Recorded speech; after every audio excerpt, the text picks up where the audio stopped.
throughout recorded history, from Sri Hanuman to Hercules, to the biblical Cain and Abel, we can find the club, timeless and deadly.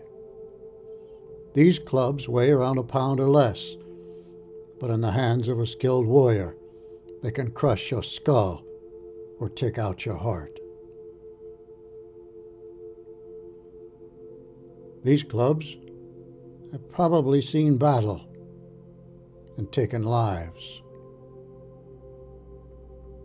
They come in many shapes and sizes and can be found all over the world.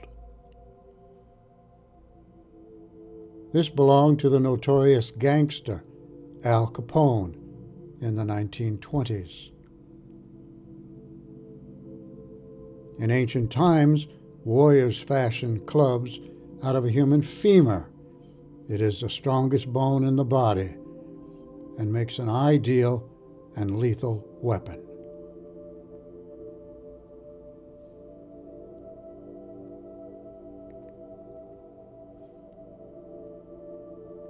This is an American Indian with a rifle stock club. So many variations.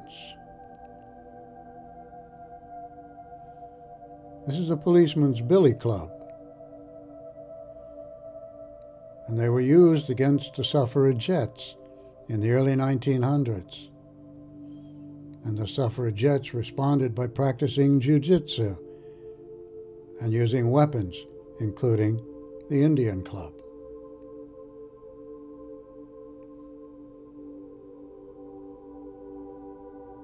We don't think about it much today, but many women back then lost their freedom and some even their lives fighting for the right to vote. These are some of the weapons they used for self-defense. And the club was always front and center.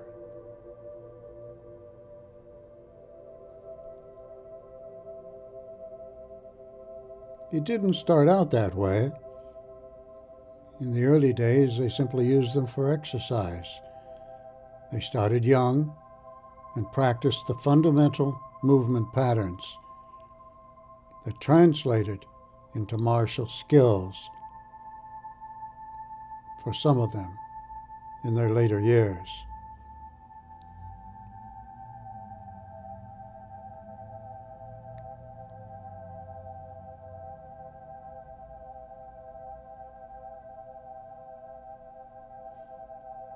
This is Mount Holyoke College. Phoebe Pegram taught club swinging at the University of South Carolina in the late 1800s and went back in 1952, well into her 80s, and still remembered some of the basic patterns. Today, once again, little girls are learning to swing clubs.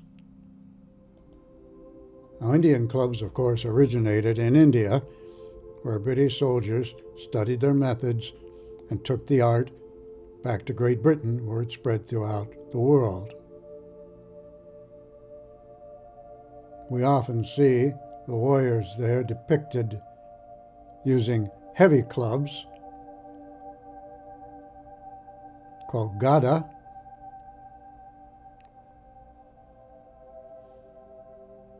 but by the 1900s, the warriors discovered that, of course, the lighter clubs were more appropriate for weapons training. This is an example.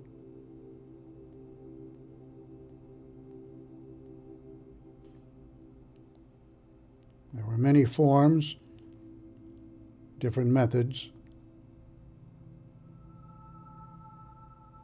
and it was often practiced in groups. Eventually, the German Turners and the Austro-Hungarian Sokol and the Swedes adopted the clubs, and then in 1866, Simon Kehoe wrote this book in English, and he recommended 6 to 50 pounds, and this began the discussion about whether to use light or heavy clubs. He called himself the king of clubs.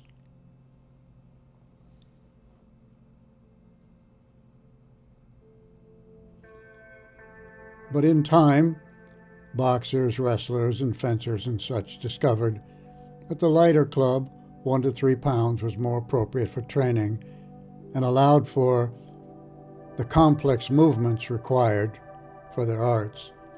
Now, Kehoe gave General Ulysses S. Grant a pair of clubs in 1866, and that was perhaps the beginning of club swinging in the United States Army. We began to see them showing up in the field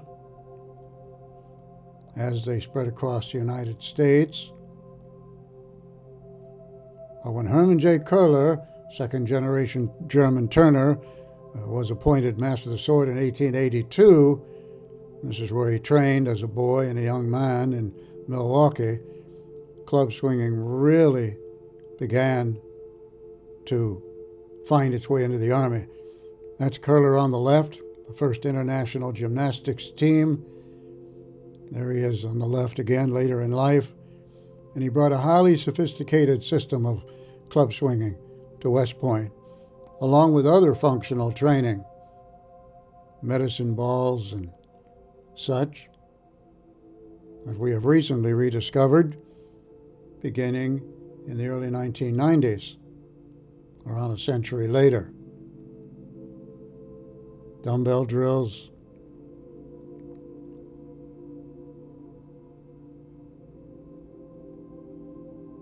bodyweight training, highly sophisticated, technically correct, all done in cadence, rhythmically, off-the-ground training, progression, variety, and precision. Take a look at all the off-the-ground stuff hanging up from the ceiling.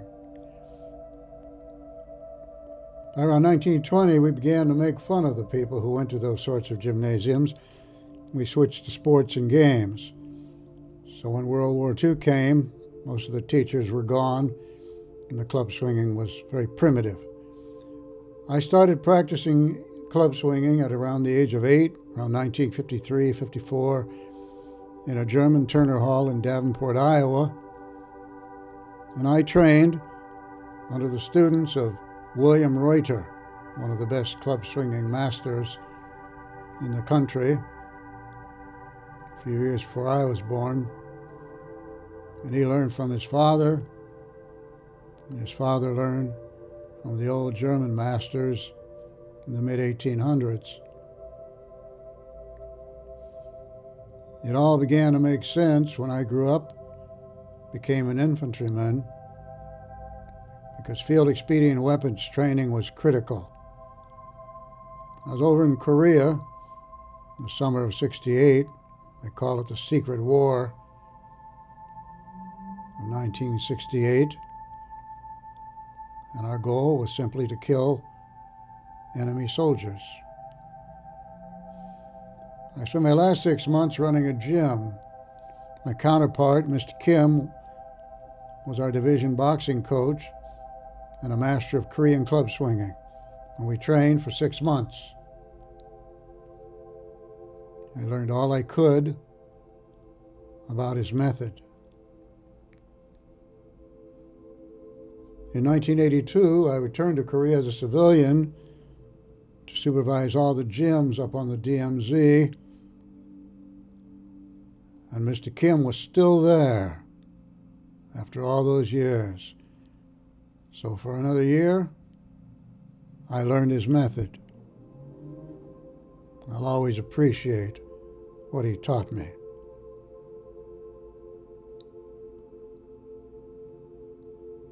In 1988, I spent 9 months in Burma, and my desk was next to the national gymnastics coach, who was a club swinging master. and he taught me the old Indian method. We trained for 9 months.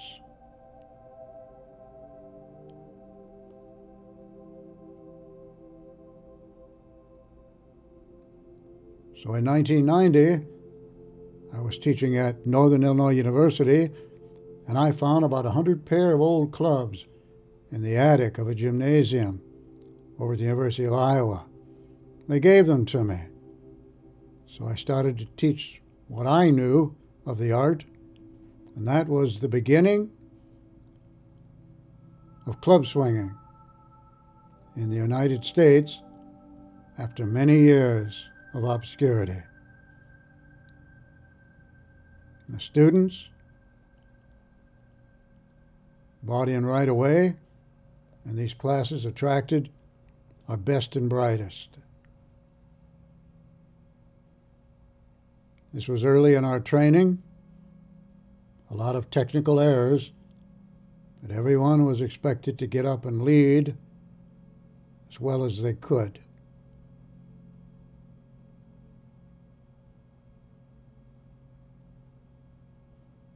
These students are probably nearing 50 years old now. I often wonder how many of them remember the training. In 1993, I headed down to Fort Benning, Georgia, took a job at the Army Physical Fitness School, and reintroduced the United States Army to club swinging after almost 100 years. For you infantrymen, that's Building 4. And once again, this all attracted some of Fort Benning's best and brightest.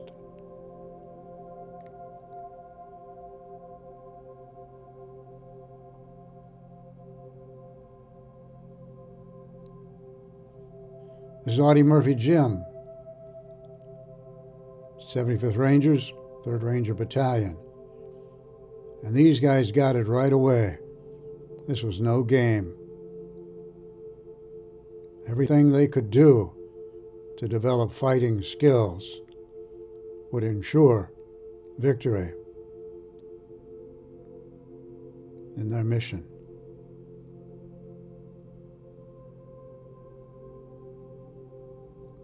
This is the Iowa Army National Guard. And back at Fort Benning,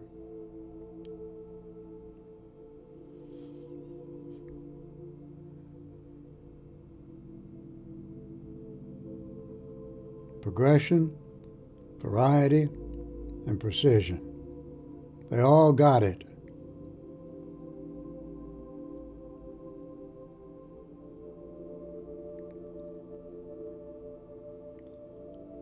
This is over at Fort Jackson, a basic combat training brigade, officers and drill sergeants. They too understood the value of it all. It was so different than the PT they normally did. All the attention to precision. This is down at Corey Station, Florida. Marines, Air Force, Navy, all training together out on the beach. We're using 1-pound clubs.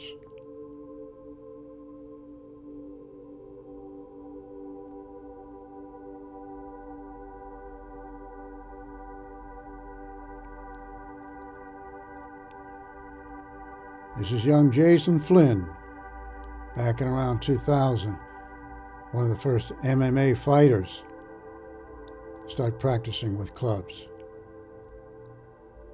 You can see from his movements, virtually every muscle in the upper torso comes into play.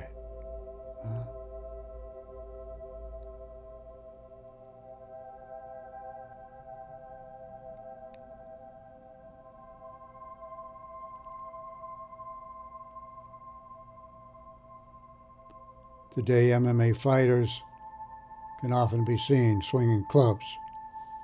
Jason and a few others back then were the first.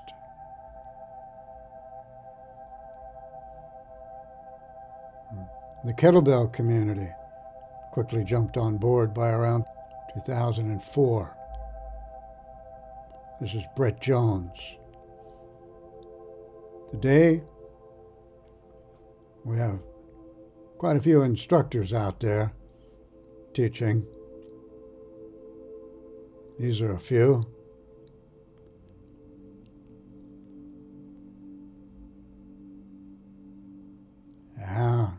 Unfortunately, these are Air Force, Space Force personnel using a club. As you can see, not very technically correct. This fellow looks a little more put together, but they could sure use some technical quality. Let's take a look now at club swinging in motion. Now, I shot this a few years ago. I was around 72 at the time. 8 angles.